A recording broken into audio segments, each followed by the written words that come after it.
live with us former Foreign Secretary of India, Kanwal Sibal. Very good evening, sir. It's going to be a very significant 3 days beginning tonight when Prime Minister Modi starts his state visit, his first one to the United States. And I would want to begin by asking you why China is getting nervous. We have this opinion piece by Wang Yi, China's top diplomat, in the Global Times, where he says that India can't match China in manufacturing, and Indian imports from China would increase if India starts manufacturing for the United States and rest of the world. It's a clear case of envy, you think, or it's a case of China really getting psyched out even before the visit has begun, sir? Well, I'm a bit surprised that Wang Yi has penned this piece at his level to show concern about Prime Minister Modi's visit to United States. Is a bit unusual. Mind you, China has always been concerned about the growing India-US ties because they feel that this will create even more security issues for China and will strengthen deterrence against China, not only US-India, but as part of Quad and other US's own actions in strengthening alliances in Western Pacific. But the irrationality of this is that the more China bullies us or tries to bully us, and they have positioned 50,000 troops on a border, and they have violated all our previous border agreements, the more they do this, the more it creates an incentive for India to come closer to the United States, because China is also posing challenges to the United States of a different order. So clearly, in terms of an understanding of geopolitics and also geoeconomics, which I'll come to later, it is obvious that India and the United States will come closer to face what is a shared challenge. So I don't understand, as I said, the rationality of this, to feel concerned about India getting closer to the United States and creating conditions in which India will become closer to the United States. This is one of the opaque elements of Chinese thinking on foreign policy and security issues and governance in general. Right. Many countries are not able to decipher very clearly. But having said that, two things. One is that Blinken has just been to China. He's met Xi Jinping.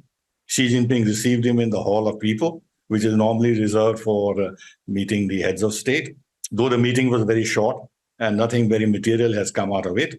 But nevertheless, is the beginning of a kind of a thaw. And I was a bit surprised that President Biden has exculpated China from any responsibility over that balloon episode, saying that the Chinese leadership did not know where the balloon was, what the balloon was, what it contained. So what I mean is that the United States is also making overtures towards China in order to stabilize the ties. So it's a very complex game that is going on. Yes. So also, since you mentioned it's uncharacteristic of the Chinese to be doing this, even I was surprised that Wang Yi would go out and write this kind of piece in the open. Perhaps this is the first time we are seeing the Chinese visibly showing that they have bitten more than they can chew on the geopolitical stage, global geopolitical stage. So before I go to the India-US relationship, and that's the visit is about, one question on Russia. We have Prime Minister in an interview to the Wall Street Journal reiterating his words that this is not an era for wars. Dialogue should be preferred over discord. And then we also have India's strategic autonomy, where we had the Nikkei, Japanese newspaper, writing just yesterday that India becomes the biggest importer of Russian oil.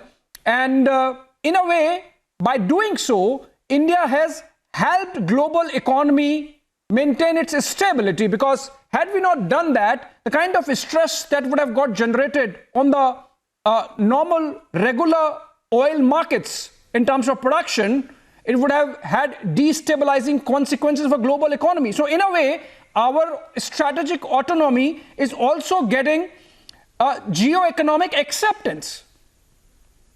Well, I was a bit surprised, in fact, happily surprised by the line taken by this Nikkei article written by a Japanese, where he clearly spelled out how India importing cheap Russian oil and taking the pressure off other suppliers in the Middle East, whom the West had approached in order to meet their energy needs.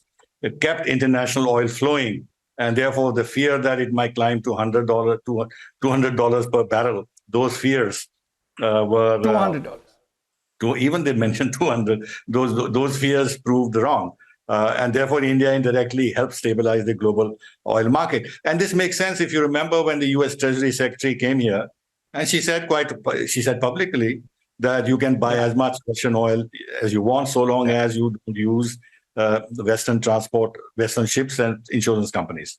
So this was an indirect signal that they're quite happy that India is helping the global economic situation and controlling inflation and everything else in all these countries and making vital energy supplies available by buying Russian oil.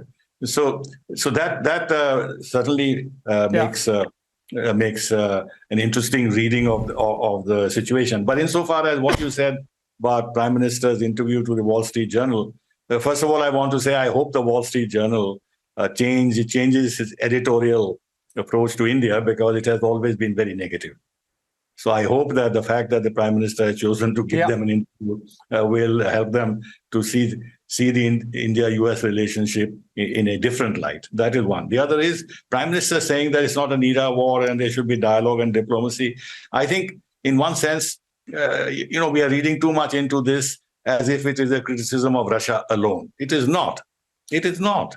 When he says that it is not an era of war, then what does it mean? Who's actually conducting a proxy war in Ukraine? Yes, Russia has militarily intervened in Ukraine, fine.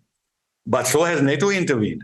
So when Prime Minister says it's not an era of war, he's actually addressing both sides of the equation. And when he's talking about dialogue and diplomacy, at least nominally, the Russians say that we are open to dialogue. They have not rejected dialogue. But the West is saying we don't want a dialogue.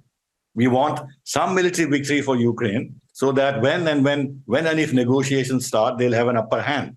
They're openly saying that we don't want a ceasefire. Yeah. So when Prime Minister talks about dialogue and diplomacy, once again, it is a message which is addressed to all sides of the equation, not merely Russia.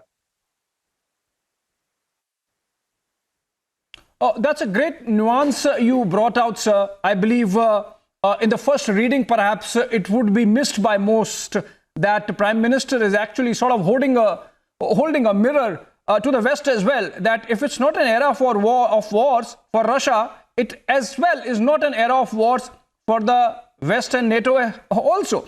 Absolutely. Also, now let's come back to the main topic and the main focus of this entire exercise, which is the India-US bilateral relationship, sir.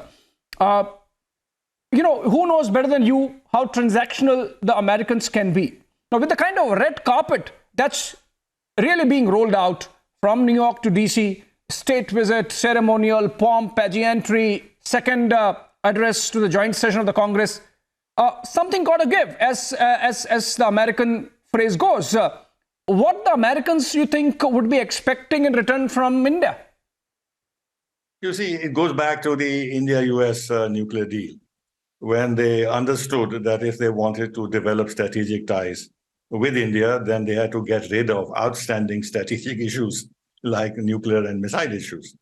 And hence the US-India nuclear deal, which then opened up the India-US ties as never before, following which, United States has become a very important defense partner of India with over $20 billion of arms supplies, American arms supplies to India.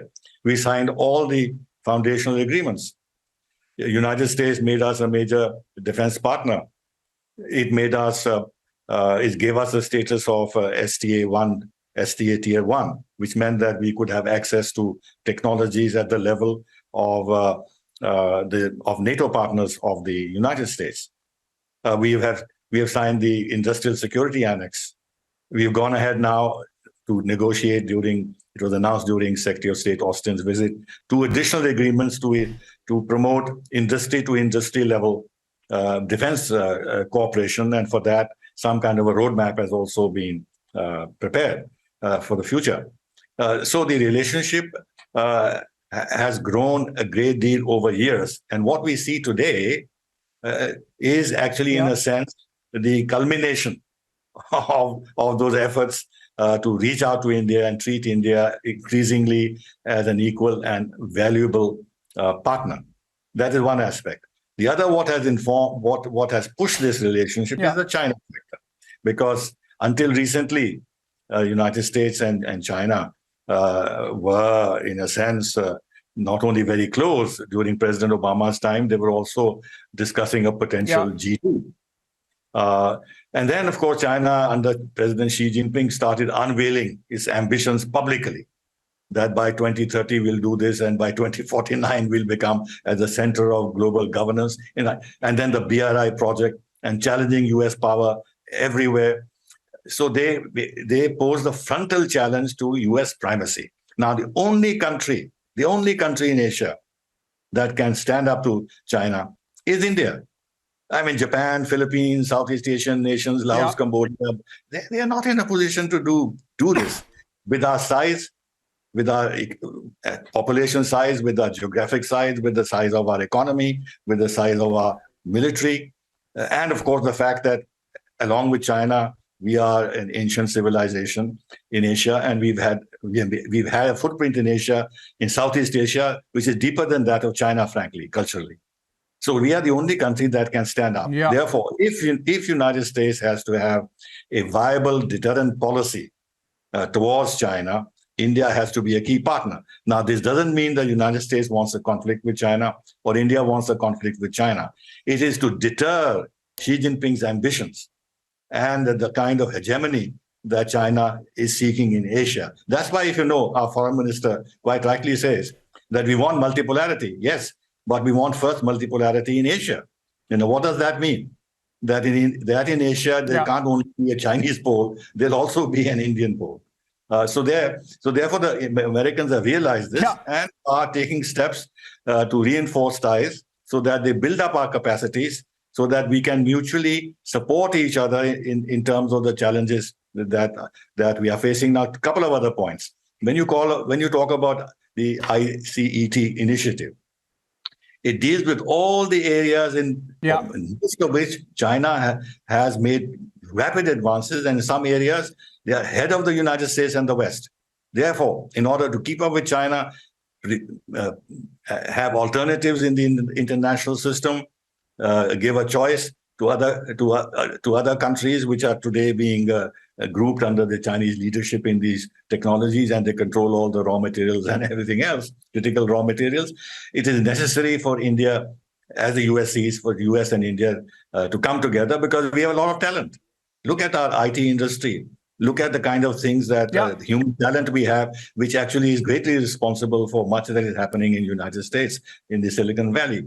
So there are obvious factors which play in favor of a stronger India-US ties in terms of meeting China's challenges in critical areas, which will determine who will, at the end of the day, technologically be the leader of the world. And if India and United States and the West can provide an alternative to China, I think is good for everyone. It's good for everyone. Now, when Wang Yi says that if India builds up more manufacturing capacity, they'll have to import from China more.